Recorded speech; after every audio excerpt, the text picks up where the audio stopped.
Okay, let me share my screen.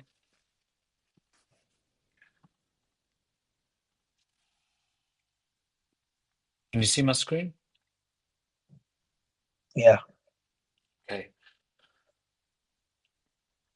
So today we're basically going to cover four concepts that every single cloud engineer, mm, like basically every cloud engineer has to actually understand very well. So we have four concepts. We have VPC, subnets, security groups, and three-tier architecture.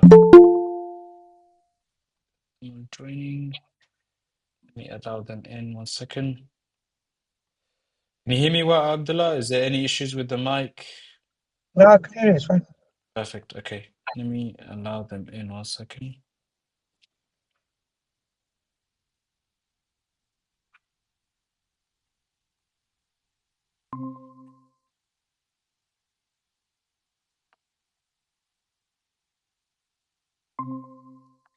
Okay. Can you hear me? Hello, Greg. Can you hear me?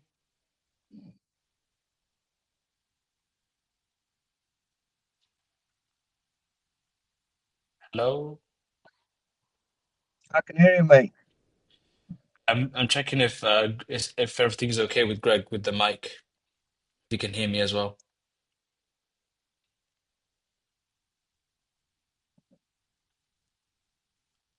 I think that is a yes then, if you can hear me. Okay, so four concepts, yeah? Today we're gonna only cover four concepts. Is something very, very important. If you can't understand this or draw these four things on a whiteboard from memory, every possible cloud job would be difficult for you. If you're able to draw them and explain them, and you understand or know why they exist, you're already like way ahead of other junior engineers. If it's okay to mute yourselves, whoever's muted, unmuted, sorry, if you can mute yourself, please. Perfect, thank you.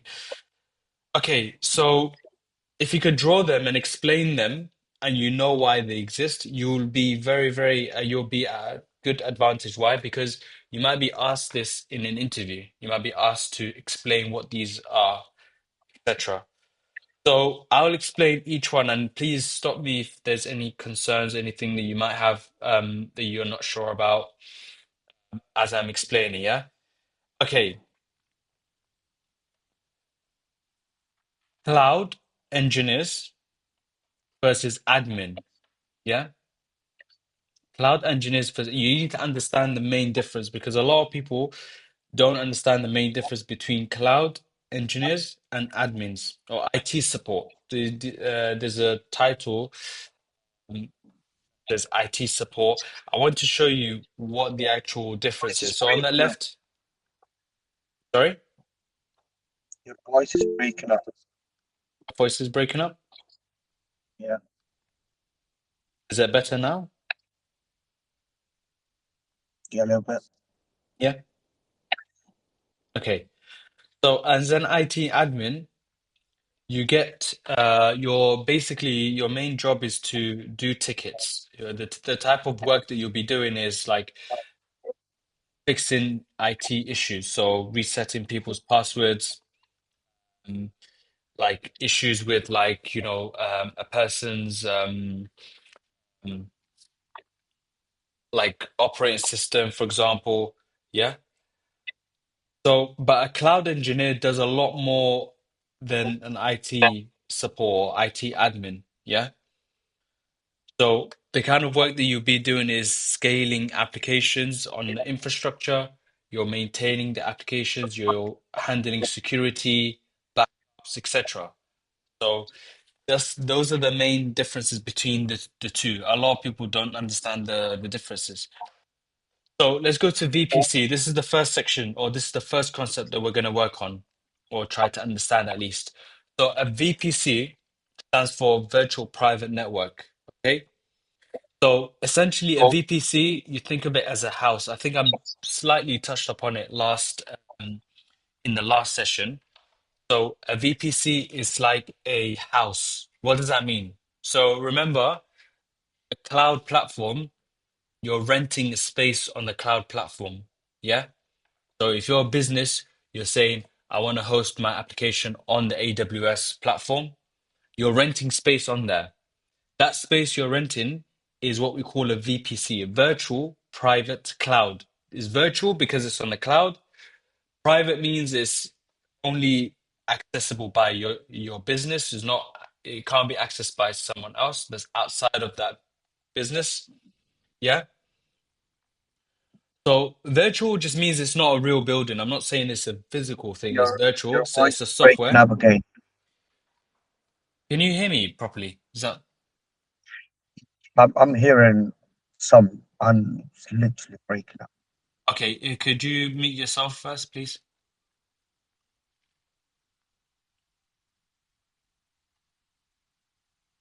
Yep. Can you hear me now? Is this better now? Just thumbs up or I can hear you. yeah?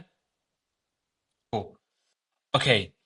So a virtual private cloud. So virtual means it's not a real building, it's a software, but it exists inside of a data center that you're renting. Yeah. So it's defined, the way it's built is built by code. And we call that code IAC. I want you to remember this. IAC. So the I stands for infrastructure as code. So there's a difference between normal code and infrastructure as code. Yeah. Can anyone tell me what the difference between IAC and normal code is? Anyone know?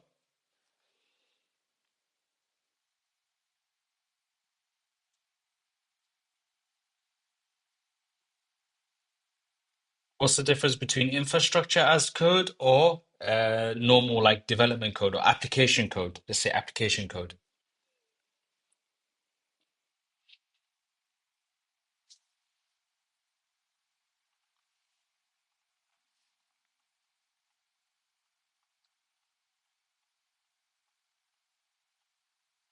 No, no one knows.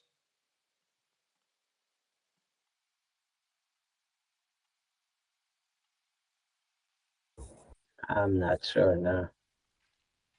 So by today you should understand what the difference is. So when I say application code, yeah, what I mean by that is this code runs something called a business logic. So I'll give you example. Yeah. If I go on no, let me go on Amazon.com.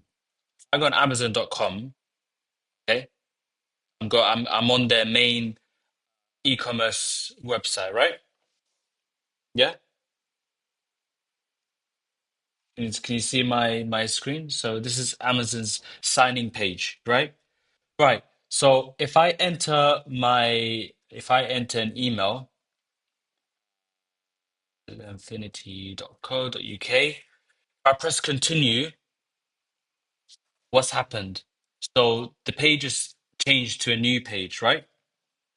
Yeah.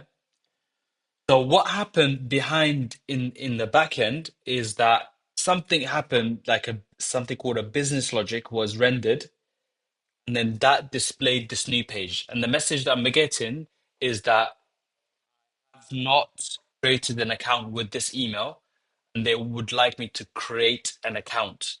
But how do they know that my this email is not attached to an account on Amazon? Something would have happened to actually check the database, check if that email exists, and etc. Does that make sense? Yeah. So there's a communication with the back end, there's a communication with the database, there's a communication with the front end.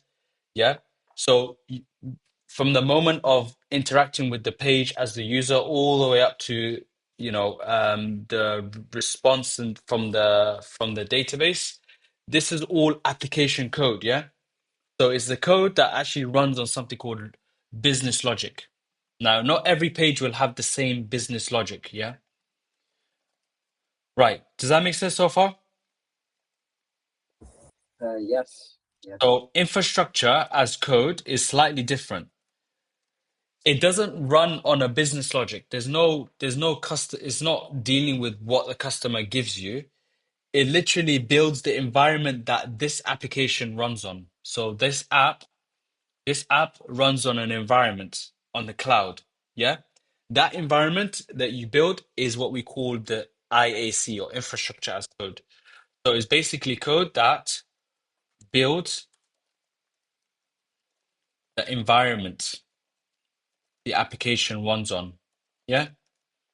So, for example, when I say the environment, an environment could mean a lot of things. The security of that environment, the firewall, all of that stuff. Um, yeah, does that make sense? Yes, yeah, I understand it now, yeah. Yeah. So that's just IAC. Okay. So back to VPC. VPC is virtual private cloud, and VPC has two things inside of it. Going to remember, VPC has two things inside of it. Now you have a house, right? The house is not just four walls. It has like rooms inside. So the same way you have a normal house with rooms inside, the same way you'd have a VPC, a virtual room, a virtual house with two rooms. Those two rooms are called public and private. Yeah? Those two rooms are called public and private. Yeah? Public subnet, think of it as the room that is, it could be like, for example, in your house, it could be like a living room. If you have a guest come to your house, you don't want them to, you don't mind if they go into your living room, right? But there's certain rooms that normal guests wouldn't probably go inside. For example, a bedroom. So you'd consider a bedroom to be only family only, and you consider living room to be like open to people that come over, for example, guests. The same way you have that, the same way in VPCs, you'd have a public room, which you call a public subnet. A subnet is basically a room, yeah? That public subnet will have the main website that you're gonna allow users to see publicly. So you might have a customer facing, like for example, this website, Amazon's website, in the environment, this would be considered to be in the public room or public subnet. Yeah? Does that make sense? So it's something visible to like the users, something public. Private, something that would be in the private room, would be more like hidden away from the user. Now I want to go back to the same example that I mentioned about this, the what happened here on the page. So when I clicked, so right now I can see a website, right? I can see a signing page. They're telling me enter your email, right? And I click continue, and then it took me to a new page, another public page. But did I see the logic that happened for this to come up, like before this came up? Like the logic of going back to the back end, checking if the account Mhm. exists. Did I see any of that visibly? No, No. So that lives in the environment or the infrastructure in the private room. Yeah, that lives in the private room. So all the business logic, all the application logic, everything that you don't see, yeah, and also the database also lives in the private room, or we call it the private subnet. That's how it's split. So the main website is in the public subnet, and everything that you want hidden from the user, for example, the business logic, application logic, the database, servers, all of that stuff lives in the private room. When you're a cloud engineer, you have to make sure you get this step correctly. Yeah.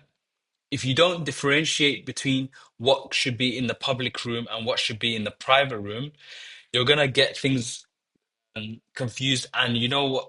You're gonna compromise security, and you're gonna introduce a lot of vulnerability, etc. Yeah. Does that make sense so far? Any questions so far? everything is clear so far. Yeah. Okay, so one more reiteration. The website itself, the thing that people see, they type into their browser and actually see, that has to be public. Yeah. The application logic and the private sort of database, everything that goes in the database, all the passwords that are stored about the user, the customers' details, the credit cards, all of that stuff, payment details, all of that is sent into the private room. Okay. Um, okay. Now there's one more aspect. So we have something called an internet gateway. So very simply, an internet gateway is essentially the front door of your house. So the same way you'd basically if someone comes to your house and knocks on your house door, you would know, you would decide who to let in, who to not let in. You would probably have a conversation and ask, and they'll tell you why they're here, whatever. So the same reason you'd have internet gateways like the front door of your house. And because your VPC is private, remember, yeah, you might be thinking, if the VPC is private, because it's virtual private, right? Virtual private, the P stands for private. So if it's private, how can users come in if there's a public room inside of it? How do visitors get in? That's what the internet gateway solves. That it solves that problem. Yeah. So the internet gateway is the only connection between the open internet and your VPC. Yeah. The thing you have to understand is the public, it only connects to the public room. Yeah. It does not connect to the private room. What about security group? Is that like the gateway? Yes.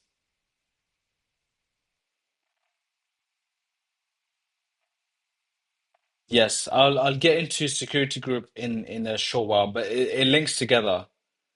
Um,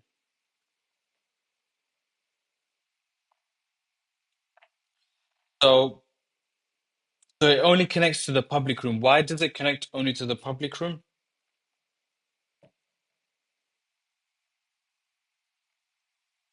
Why does it only connect to the public room? Because you have to have access to the private room. So Yeah? yeah, Yeah. So the private subnet has no door to the internet. Yeah? you have to be on the list, or you have to be invited, kind Yes, of like. exactly. Yeah, there is your IP address has to be approved in order for you to have access to the private room. So usually, if you're a cloud engineer, you'll probably have access because your IP address is not blacklisted, for example. Um, so internet gateway is one of the most important security concepts because if you're not defending, um, uh, like if you're not defending the VPC by making sure everything has a wall in front of it, then it's gonna be a lot harder to handle any of these security vulnerabilities later down the line. Yeah. So I'll get into security groups in a little while, but I want to touch upon this last concepts. I'm sure you've been seeing this T2, T3, and T1. So there's something called a three-tier architecture, and this is the most common architecture pattern in software engineering. Basically, 90% of web applications all use and work in through this architecture, yeah? So tier one is what we call the presentation. Basically, what users see on the screen. So this in front of you is part of tier one in that part. So is the user facing or customer facing part, yeah? So the website, the mobile app, HTML, all of that. whatever, like if a user can see it, click it, or type it, then that is considered tier one. Yeah. So for example, login pages, sign up pages, etc. Tier two is what we call the application logic. So now this is where we say it's the brain, yeah, of the actual application. So the application logic or business logic, they both mean the same thing. So when a user logs in, in when the user logs in from here, the tier one, the information is collected, right? Their email and password. But what tier two actually looks for is it checks if the password is correct. It checks if the password is correct and matches what's in the database, for example. It checks if the email is correct. That's where the actual real work happens, yeah? So all the calculations, if there's any, if it's applying discounts or sending emails, processing payments, it doesn't happen in the tier one architecture. It happens in the tier two, yeah? So tier three is just data. So this is the memory of the entire application. So everything gets stored long term. So the database. So because the tier two needs to know, is this password correct, right? It goes and asks tier three, basically talks to tier three and says, is this password correct? Tier three looks it up in the database and it replies with a yes or no. So tier three never directly talks to the user directly. There's always something in the middle. Yeah. If your database is talking to the user, you've built it wrong. So let me give you a scenario now. So you imagine you have an application, someone has asked you to someone has asked you to actually host this on the cloud, right? Imagine you're a cloud engineer. And you look at the architecture and you look at it carefully and you see that there's a missing part. So the data is directly talking to the user. So when the user logs in with their email and password, from the structure, it's going straight to the database. It's not talking to something in the middle, which is what we call the backend. So Is you that need even to, possible? sorry? Is that even possible? There are applications that it happens, especially older legacy. Is very bad, and you should never host this application ever. You should never build an infrastructure around it. You should send it back to the team who built it or and raise that concern that this it should follow the three-tier architecture. There are examples of it. Yeah, there are examples. Um, okay, so let's go into the security groups. But by the way, does anyone have any questions?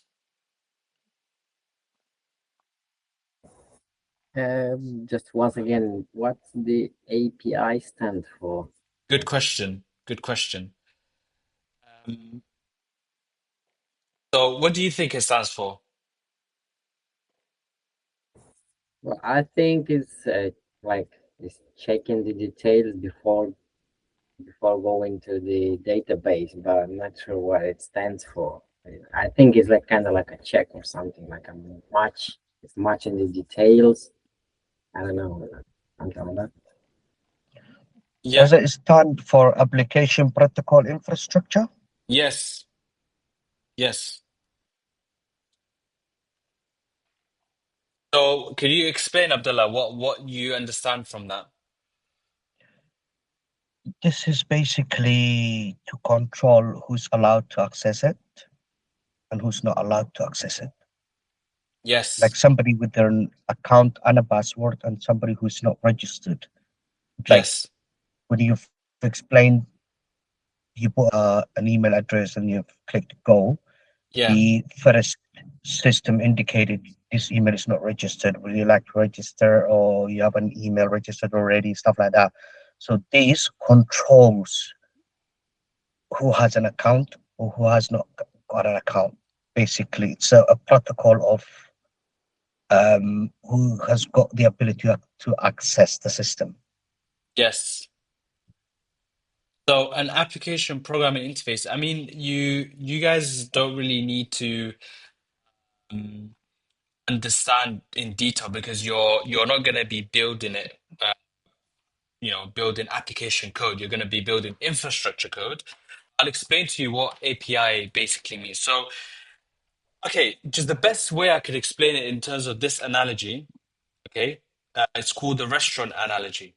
So you guys have been to a restaurant, right? You walked into a restaurant, right? All of you, correct? Yes or no? Yes, Right.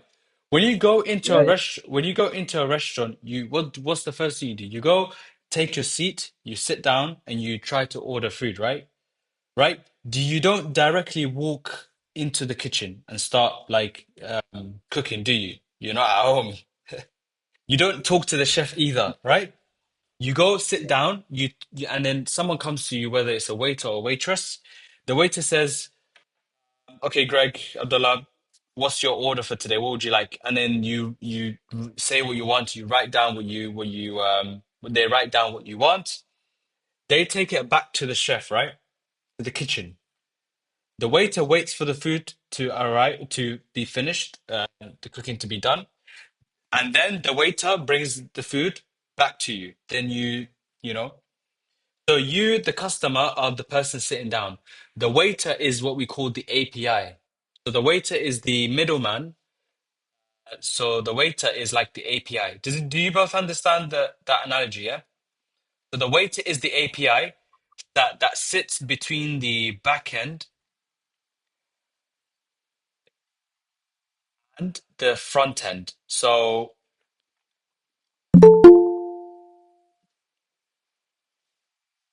does that make sense?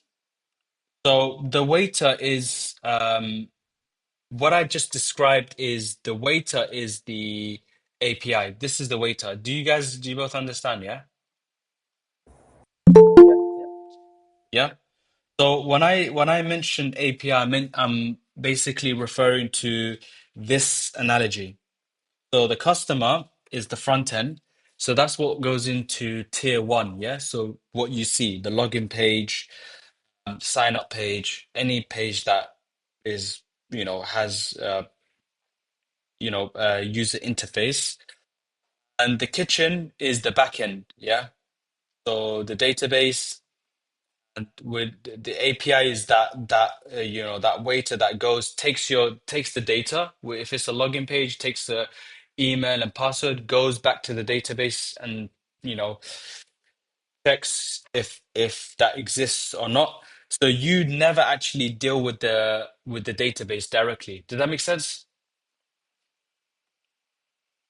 Yeah. Does that answer the question? I don't want to get too into too much detail about how APIs work because you don't need to know about it at this stage because it's part of software development, but you do need to understand it to a good level. So there's four types of requests that you can make. You might be wondering, how is the request being made? So there's four types.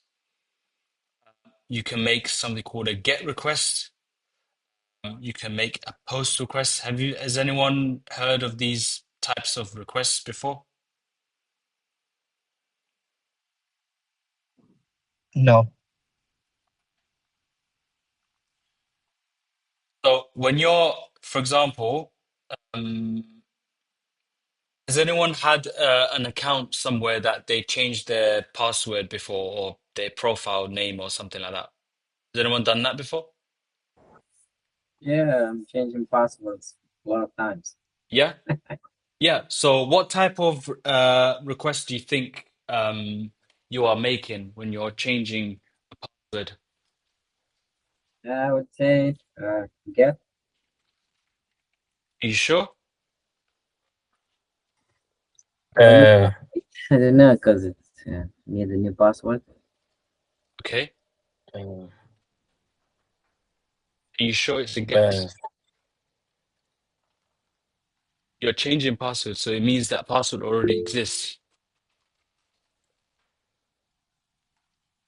Does anyone want to give it a try? Which one? Need to change them to another. Sorry? You're changing a password. That's the catch. You're not trying to get a password. Changing a password.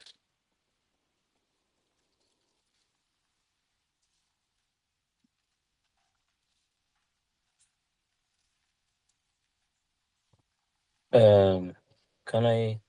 Yeah.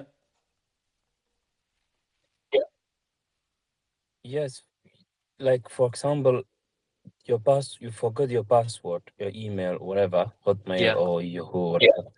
So there is a password change option, option when you sign it in. Yeah. So password change or for example, uh, when you press password change or you forgot email, Yeah. there's another option for email. So you press password forget password request. So when you click password, it asks you always your email. So when you put your email, it Yeah. sends the password change to your alternative email. So the email, you go to the email and then you change the password. That's how you reset your password if you forget, and everybody does know that. So I think that's the request of password change. I think Yeah. if you mean that or something else, I don't know, but that's all I can remember. Yeah. No, I get what you're saying, but what I'm asking is, of these four requests, can anyone guess which one, if I'm trying to change, like Greg said, I'm trying to change password, right? Which of these four requests am I making? Then this is put, because when you want to change the Yes. password, it asks you for your details, so you have to put the Good. details there. Exactly. Yeah. Good. Yes. So when I'm updating something, so when I'm updating something, let me erase this quickly. So get is you're trying to read something. You're not really updating anything. The You need to understand what the logic is. So when you're trying to change a password, it means you have already created that in the beginning, correct? You already created it. It means that you're updating it. So that means this is the request that you're making to the end. So anything that you need to update. By the way, guys, you don't need to know how the code works because this is not the field. You're not doing software development, right? So you just need to understand the logic behind it. So when you're reading something, you're saying, give me this thing. You're trying to, for example, if you're on like a social media website and you're refreshing your page and the feed, will go and fetch the latest posts or whatever. Or if you're trying to read the news, it would go fetch the latest news. Things like that is what we say is you're making a get request. Post is you're creating something new. So if you are in the sign up page, yeah, and you're creating an account for the first time, you're making a post request because you're creating something from scratch, yeah? Your post doesn't necessarily mean you're posting something, but it means you're creating. A delete is pretty self-explanatory. You're deleting something. So these are the four operations. We call them CRUD operations. So that's another acronym that you use to describe what the API request is. For those of you who've joined as I was explaining what API was, I'll just explain it one more time. Actually, Greg, do you want to explain for the guys that joined? I think they joined just a bit after. Do you want to explain what API means and how does it fit into the three-tier architecture? Yeah, I'll try to. So, as of my understanding, API is the like the middle man, so to say, between the tier one, the customer and the database. So when you want to log in, that's the T1, like the tier one, like this login page. When you put your credentials in there, then the tier two sends a request to the database. And if your details are in the database, then it allows you to log in. If they are not there, then the access is going to be denied. So the API is controlling your access to the database. Yeah, How I understood. good. Abdullah, do you have anything else to add on top of that? No, basically, I'm struggling to hear most of the stuff that you guys are saying. I don't know what's going on.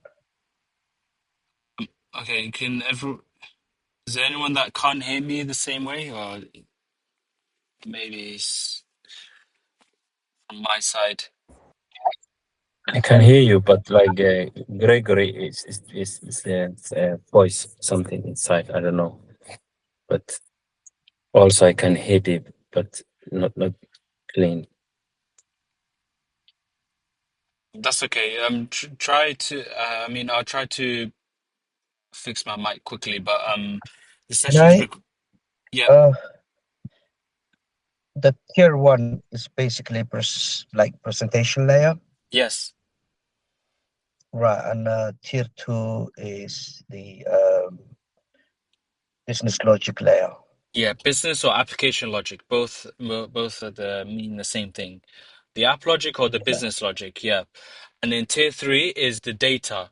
So Data layer database, yeah. yeah, database. So the API that sits in between tier two and tier three is what allows the communication to happen. So there's no direct communication. If there was direct communication, there would be issues. It's like the same analogy. Like if everyone came into a restaurant, everyone, and everyone went to the kitchen to get their order, that would be a problem, right? Wouldn't that be Yeah, a problem? So it's better if there's someone in the middle that, like, for example, there's a waiter Yeah, the comes, takes your data. Yeah, order. Do you get it? It's a lot more safe and security wise, it's a lot better. So the same way with software, you always have to have an API sit in the middle.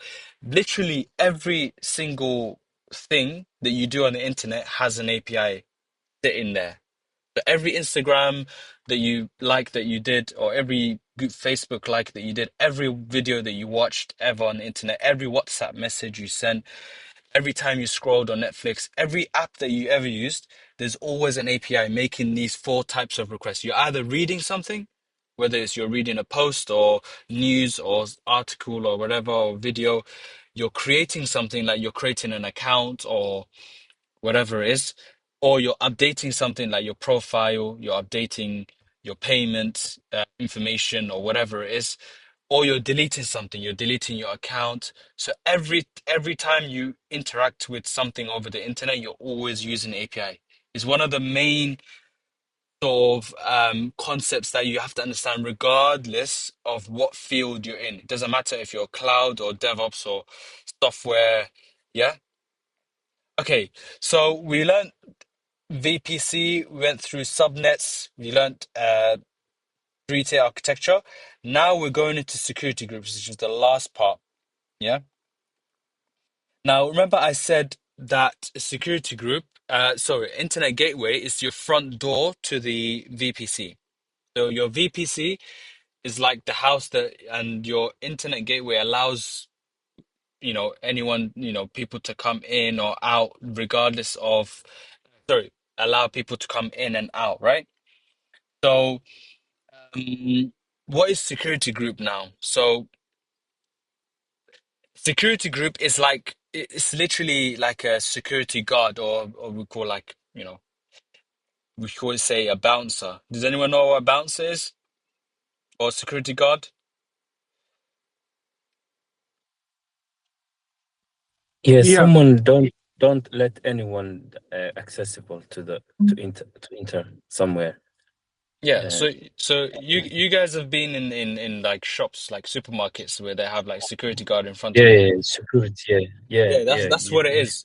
So basically, in on the internet gateway, like the front door of the VPC, they have a list. So the security group has a list, yeah?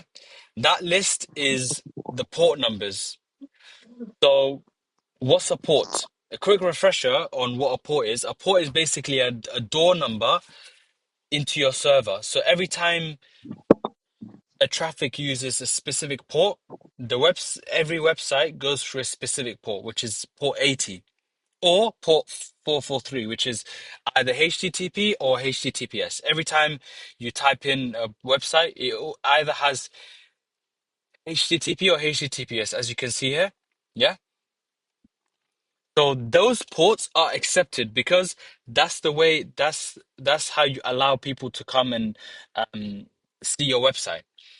There's ports for the database though, which are blocked. The database has its own ports, depending on what type of database it is. If it's Mongo, MySQL, PostgreSQL, these different types of databases, they all have port numbers, right? So the bouncer, the security guard, will block these port numbers. Why? Because no one's allowed to access them. So it's a very simple concept. So basically all it does is accepts certain ports. So it allows you to come in and access the website, or it blocks the port number. Yeah, if someone tries to enter through port 27017, then they will get blocked. Does that make sense? yes. Yeah. Yes. Yeah. So I want you to stop and think about what we've just kind of like went through, yeah? So if let's say a hacker finds your your database's IP address, then they try to connect via port 27017. Yeah. First of all, there's no internet gateway to the private subnet, so the traffic cannot even reach the database because there's no gateway to it. Remember, I said earlier, the internet gateway is only allowing traffic to go to the public room, which is the website. It's not allowing anything to go into the private room. Secondly, even if somehow it got through, the security group is another layer that checks what port, and if it's on the block list, then it will be like, okay, are you sure this person is allowed in? Now, as a cloud engineer, you have to be careful because this is your responsibility. You need to make sure whatever's on the list is correct. So um, uh, if you're putting the wrong port on the wrong list, then you're making the whole infrastructure vulnerable. Yeah. And you're making it extremely weak to attacks. Yeah. Making this step is, making sure this step is correct is extremely, extremely important. So let's just tie all of this together, just like summarize it in one go, right? So we've covered what a VPC is. A VPC is a virtual private cloud on AWS or any platform, any cloud platform. It's essentially your own isolated network. No one else can have this stuff here. It's its own private network, yeah? So imagine it like a house. Um, so we also learned that inside the VPC we have rooms. So we have a public room and a private room. We call it subnet. Subnet is basically a room, yeah? So your website, any website that you're hosting or you're trying to build infrastructure on, we put it in the private room. Anything that should stay hidden, for example, the application logic or database, etc., that goes into the private room. That's why in the three-tier architecture, tier one, T1 goes into the public, T2 and 3, which is the application and the data, application logic, business logic, and data, go into the private room. Does that make sense? So, and we also learned that the front door, which is connecting your VPC to the internet, is called an internet gateway, yeah, which only allows traffic to go through public. It does not allow anything to go through the private room. Okay. Then we also learnt the three-tier architecture. So tier one is the presentation layer, tier two is the application and business logic layer, and tier three is the data layer. Finally, we learnt security groups. This is basically like your security guard for the VPC, and it will allow and reject certain traffic based on the port numbers. So if it's a database, it will not allow it. If it's, you know, a HTTP or HTTPS, which is 80 or 443, it will allow it. Yeah. So that's it for this session. What's going to happen on Thursday is I'm going to actually build the full, the whole infrastructure, and we're going to actually deploy full application. Yeah.